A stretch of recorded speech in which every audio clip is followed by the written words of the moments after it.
Have you ever been to a wine tasting and seen someone carrying on dramatically over their own ritual? Or watched a spoof of wine tasting on TV or in film? You know what I'm talking about, the whole ritual of tasting wine, the whole swirling, the eyeballing, the slurping, the spitting, the pontificating.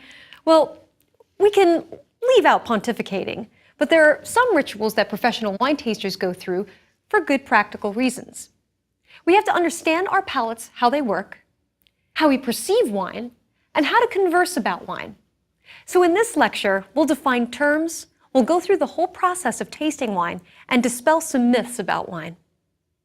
So take a wine. It could be red, or it could be white.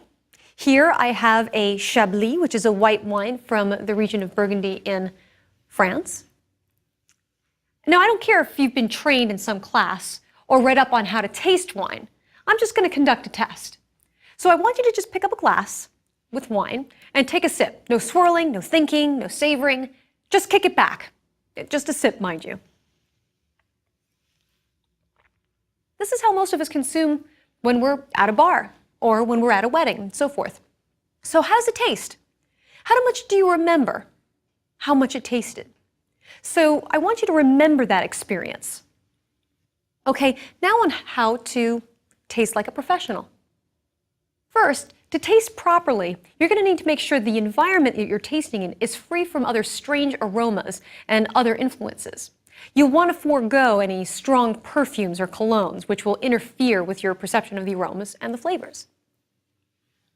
Next, we have the 5 S's of tasting.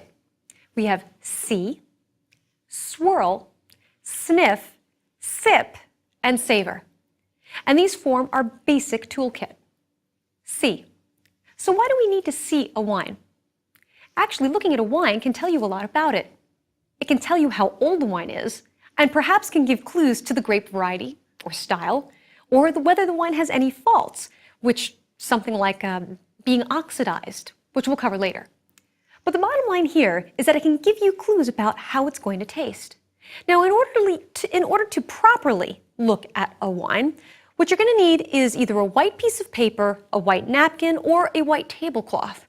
And you tilt the glass over the white surface.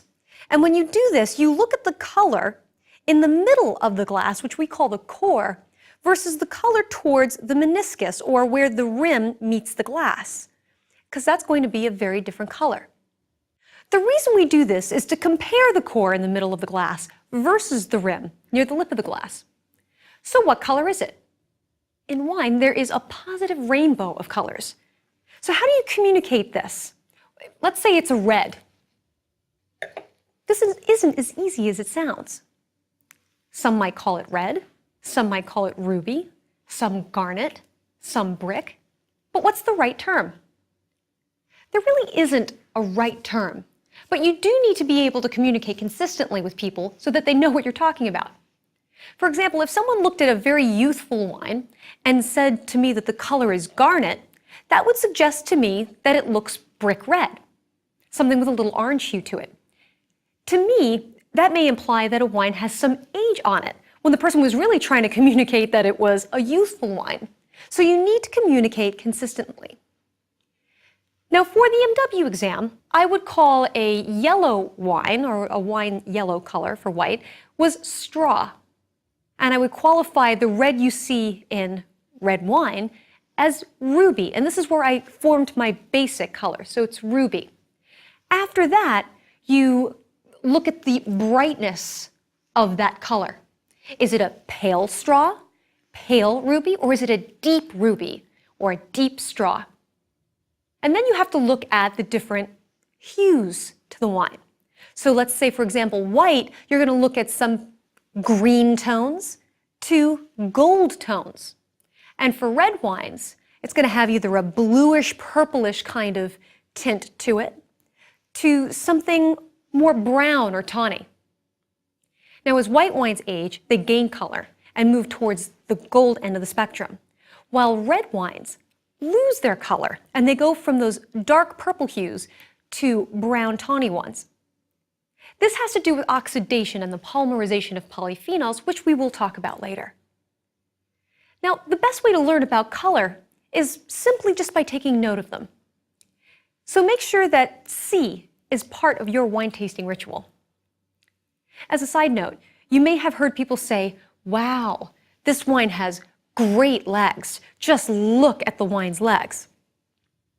What they mean by legs are these tears that come down in the wine. And that happens when you swirl the wine around.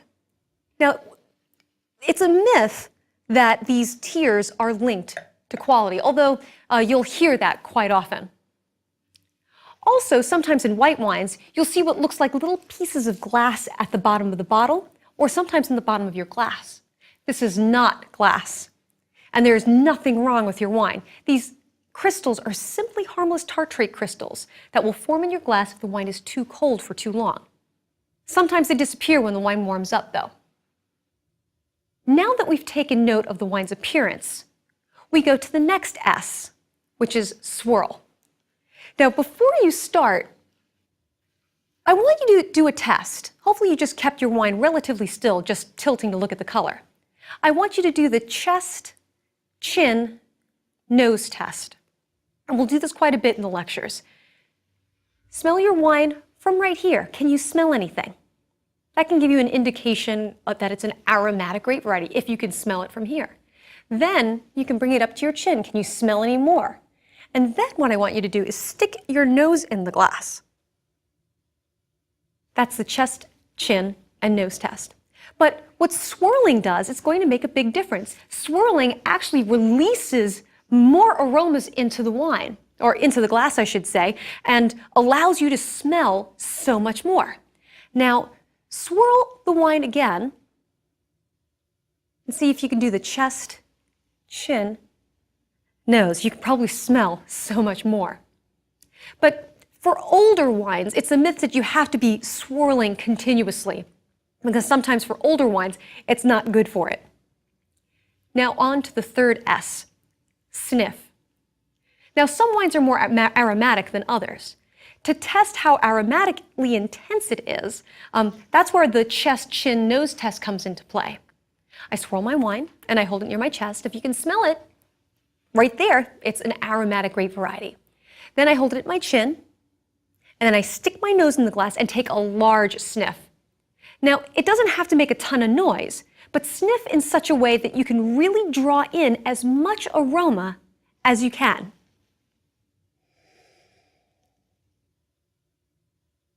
When a wine is particularly aromatic, we say it is aromatically intense, or it is, if it's particularly floral, it's perfumed. On the other hand, if it's not giving you much of a scent and you have to stick your nose way in the glass, it's either called a neutral wine or it's muted in its aromatics. So what do you smell? There are at least 200 compounds in wine that we can perceive. For example, we're going to talk about a chemical called methoxypyrazine in Lecture 6 when we talk about Cabernet Sauvignon. This is a chemical that I'm particularly sensitive to, and I think I'm allergic to it, which is the reason why I'm sensitive. It's a green bell pepper kind of aroma that you can get in Cab. But other people can't smell this chemical, and we call that an anosmia. It's when someone cannot smell a specific aroma.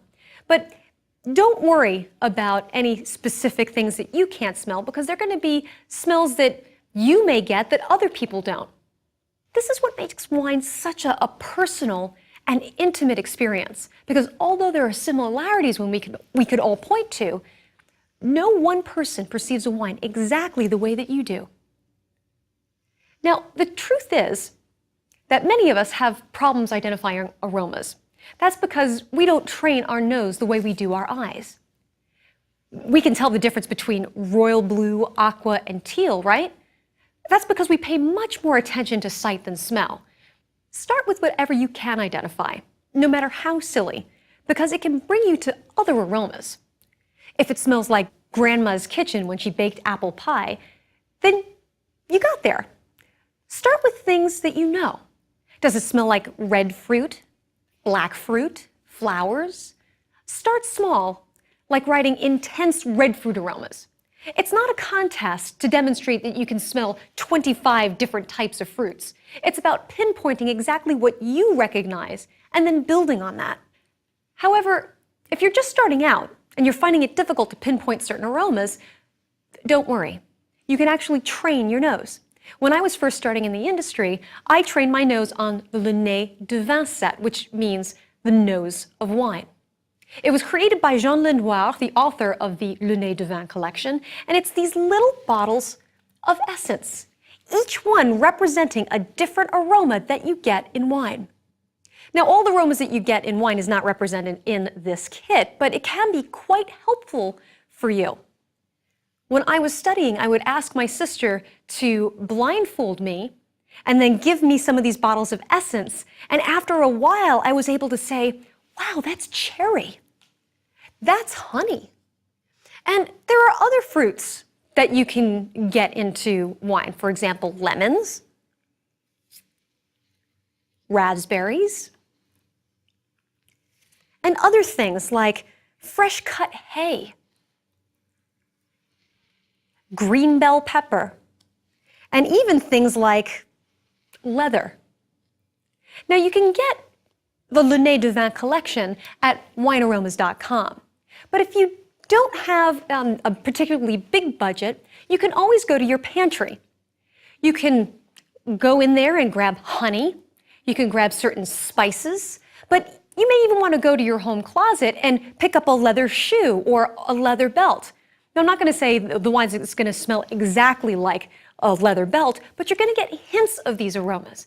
And the more practice that you get when you're smelling these different aromas around you, the better that you get at identifying wines. Now, you also hear the word mineral tones, especially with Old World wine. And what we mean by Old World wine is in Europe. Europe is known as the Old World. Everything outside of Europe is called the New World. But we hear this term mineral notes in the Old World. And it's kind of reminiscent of when you're walking along a sidewalk after a spring rain. Do you remember that aroma? It's kind of fresh and clean and it smells like pavement. That's what we mean by a mineral note in wine. Now, the term complexity, you'll hear this a lot with wine reviews and you'll hear critics talk about it, and it's a term that we refer to when we talk about quality. Now, complexity just means layers of flavors. Now, think of an ice cream sundae. Think of how it starts out, just plain Jane vanilla ice cream. And you may like just plain Jane vanilla ice cream. But then you have hot fudge. And then you have nuts. And then you put maybe some cherry sauce and whipped cream and a cherry on top. That's building flavors. And so an ice cream sundae, it's much more complex because it has many flavors versus your plain Jane vanilla ice cream. So that's the concept of complexity. It's a term that you'll learn to use. Now on to sip. Remember the sip I told you to take without thinking at the beginning of the lecture? Remember the flavor that you got? How much flavor did you get out of that? Now, to enhance your experience, what I want you to do is take a couple of tablespoons, maybe a tablespoon or two, really roll it around your tongue, hold it there for a second, and then swallow.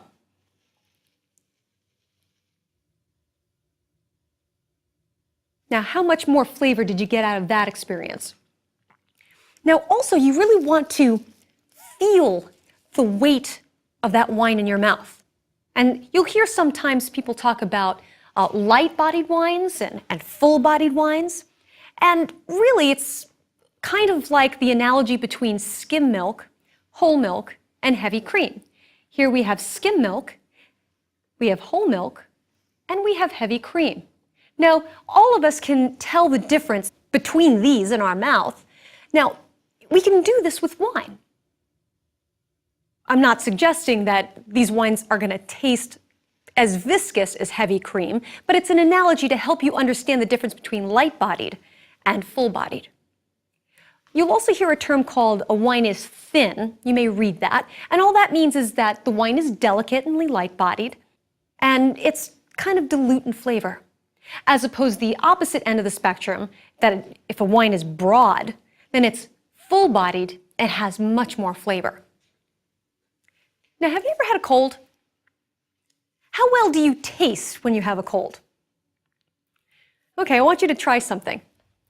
I want you to hold your nose and taste while you're holding.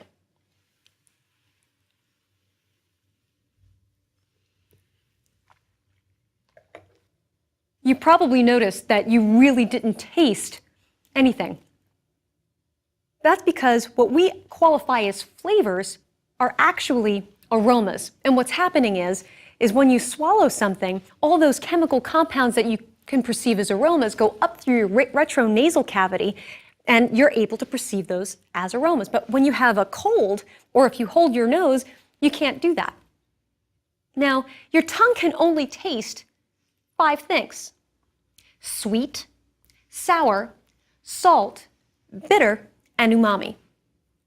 We don't taste salt in wine, and we really don't taste umami, which is a savory taste like that in meat. But holding your nose while you taste it shut out these other influences of aroma that can disguise what you're tasting. I'm not suggesting you hold your nose while you taste, but it can help you perceive certain things about the wine in certain circumstances. For example, if someone says to you, "This wine has some sweetness to it," but you don't think so, hold your nose and do that test. I've done that myself. Sometimes what we perceive as sweetness is actually a very fruity aroma. Your tongue will tell you, and it won't lie if it's sweet. If you don't detect any sweetness on a wine at all, then we qualify that as dry. Dry is the opposite of sweet.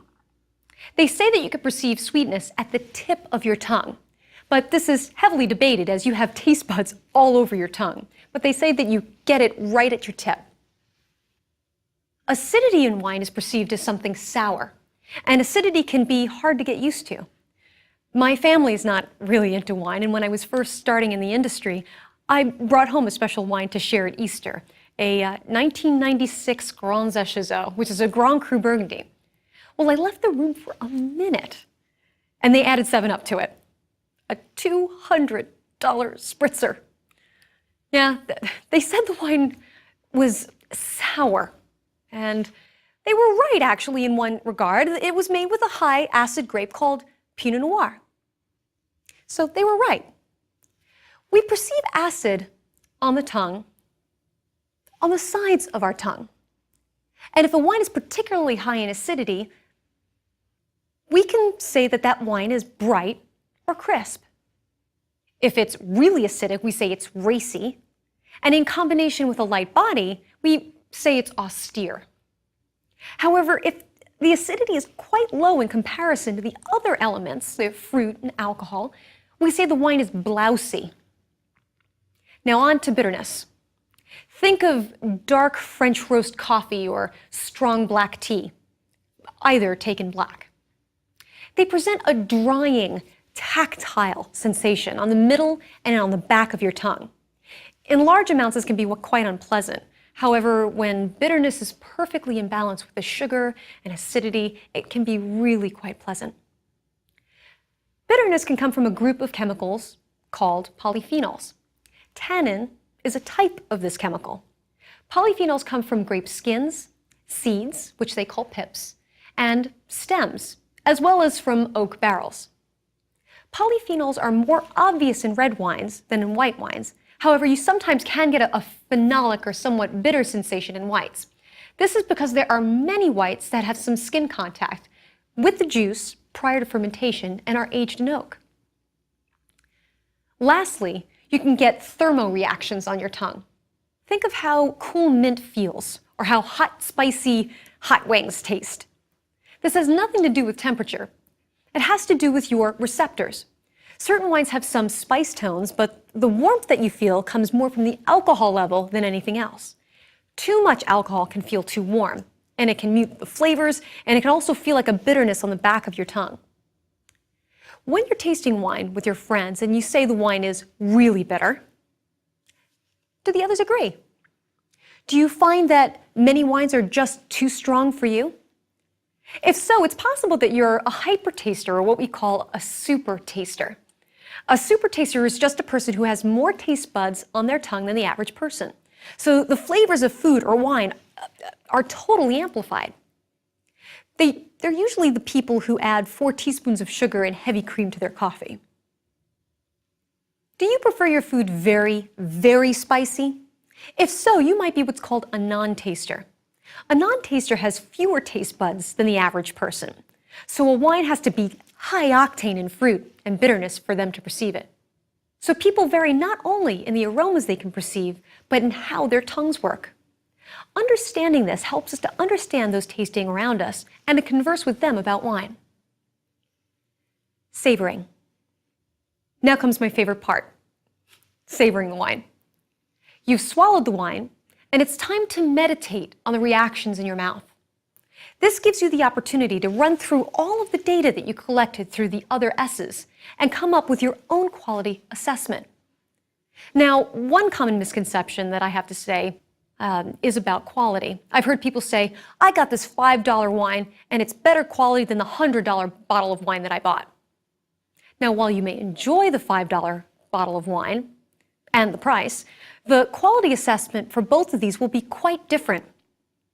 A $100 wine should taste like a $100 wine. And if you can't tell the difference now, you should be able by the end of this course.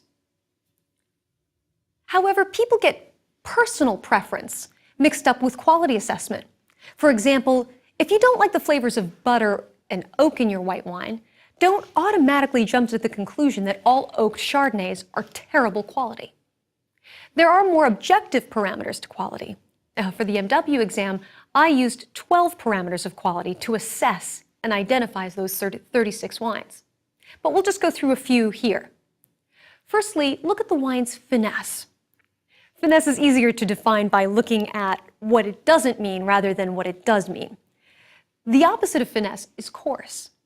There are wines that are full-bodied and wines that are light-bodied and delicate, but both can have finesse. A wine with finesse is smooth and elegant. Think of Audrey Hepburn. Wines with finesse are generally of higher quality. Now let's think about the wine's balance. And you may need to take another sip to remind you.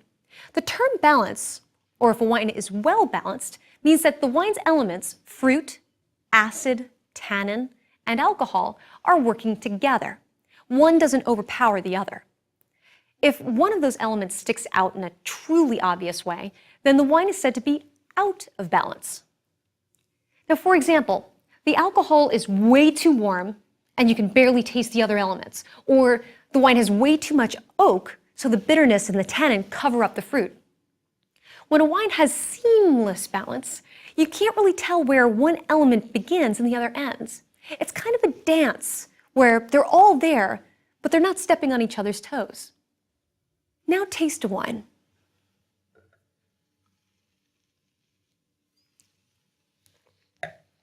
How long did the flavor last? 10 seconds? 30 seconds? A minute? 5 minutes? There are some wines that are known to last for 10 to 15 minutes. How long the flavor lasts is a term we call length, and this is also linked to quality. And you'll hear critics talk a lot about length, but this is what it's referring to. You've also probably heard the term finish. Finish is another quality parameter, and it's a bit different than length, although many people use finish interchangeably with length. The finish is how the wine's flavor finally leaves your tongue. Did it finish clean and leave you prepared for that next sip? Or did it feel cloyingly sweet? Did it taste bitter or coarse? What's the flavor that lingers? What is the impression that you're left with? That's a wine's finish. Now, we discussed complexity earlier when we spoke of aromas. Complexity is definitely a parameter of quality. And the more layers of flavors you get, the better, although they should be pleasant flavors. There are other parameters, but this is enough to get you started. Now, putting it all together. When you taste a wine, it's okay to taste back and forth between the wines, but it's a good idea to wait about 30 seconds to a minute between wines to kind of recalibrate your palate. When doing so, it's also a good idea to have a glass of water or some neutral tasting crackers or bread. These aren't intended for your enjoyment, but to cleanse the palate of the influences between wines. It's not 100% necessary, but it may make tasting easier for you, especially when you're just beginning. There is something called palate fatigue, however. This is when you've tasted too many different wines and everything starts to smell and taste the same. So take your time. We're here to enjoy ourselves. Another tool in the Taster's Toolkit is glassware. We'll cover glasses when we go through lecture 24, but it's important to realize that the proper glassware can really add so much to the enjoyment of wine, as well as to how you perceive aromas. We have here glasses made by Riedel. They are hand-blown and some of the finest stemware in the world. The thin glass actually improves your perception of the wine in your mouth. Now lastly, unless your wine has a screw cap, then you're going to need a utensil for opening it, a corkscrew. It's also called a wine key in the industry. And here's how you properly open a wine. First, you take a foil cutter and you cut off the foil from the top. And here I have a foil cutter, which you can buy very inexpensively. Or on a waiter corkscrew, there is a knife that you can do this with. Now, there are different types of corkscrews. This is a waiter corkscrew. You may have also seen a winged corkscrew. And there's also one where it's a traveling corkscrew. It's called a screw pull because you put it in and all you do is pull it right out. Now, when you have a corkscrew, you take the coil, this part, and you put it in, you position it in the center of the cork. And you drill all the way down. Because if you only stop there, it's not going to work. So you have to go all the way down. And the great thing about a waiter corkscrew is that you can use leverage as opposed to just pulling straight out. So you can use the leverage here. And you pull up slowly, and you don't want to take it all the way out and make a large popping sound. What you want to do is grab your hand around it, just kind of wiggle it. Or if you have one of these fancy contraptions, what you do is you wrap it around, and you close your hand around the handle, and you go down, and you come up, and it's that simple. This is called a rabbit corkscrew. I guess because it looks like it has ears. There shouldn't be any loud popping sounds. And if you open a bottle too enthusiastically, you might spill. And there you have it. Next up, we'll be covering the basics of winemaking and how Mother Nature herself affects what we taste in our glass. You'll need the following two wines from the list from the back of the guidebook. A Chablis AC, which stands for Appellation Contrôlée, which we'll talk about in Lecture 10, and a South Australian Chardonnay.